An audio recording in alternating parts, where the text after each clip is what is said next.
Welcome back to Friday Lights, Monday Mics, and with me here today is Trey Mosley, junior, defensive back and wide receiver, and Cam Kraft, quarterback and defensive back, kind of a free safety. All right, for the first question of the day, what was the most challenging part of Fairless's game plan that you guys had to deal with? Mostly they sat back in cover 4, so it was really hard to get the passing game going because nothing was really open. They just sat back on our deep routes and didn't really let us throw the ball much. On the defensive side, probably all the formations they had and motions, they just played mind games on the defensive side. And with that, those mind games worked early. Like, we were having a hard time stopping them first half, and they did a lot of shifts and those things. We were concerned about them heading in. We got to them a lot better in the second half, but they did a real good job of getting the ball outside to their quick guys. So I think that was the most challenging thing. At what point in the game were you able to figure out their game plan and then make adjustments?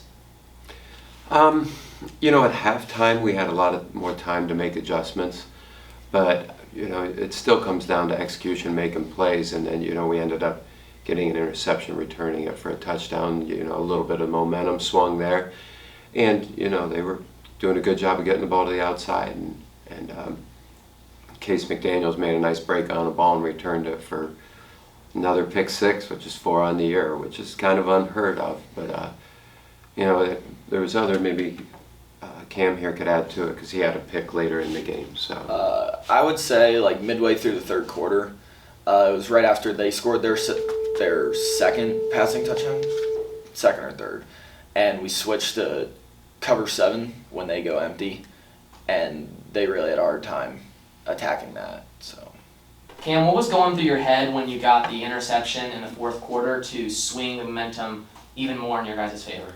Really just trying to stay deep, make sure their slot receiver didn't get behind me, and quarterback just threw it right to me. So I was just trying to keep the ball, not fumble, just go out of bounds.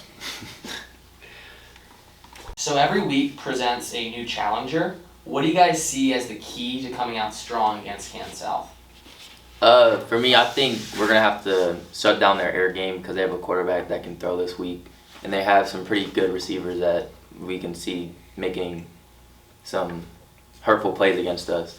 And then they have a big up front line, so our line's going to have to lock in to get some pressure on the quarterback this week because he doesn't throw good under pressure.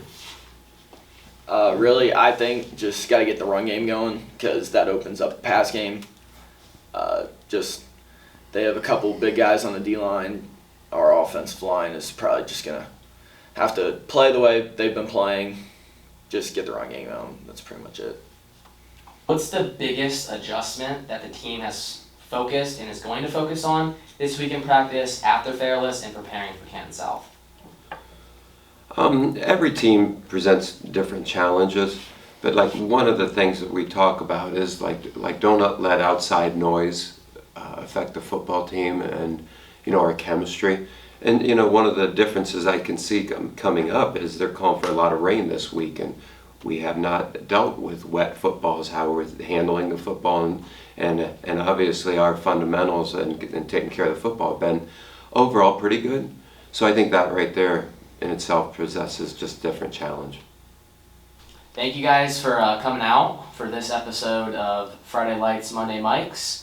Good luck against Canton South this coming week, and go Riders. Thank you. Thank you.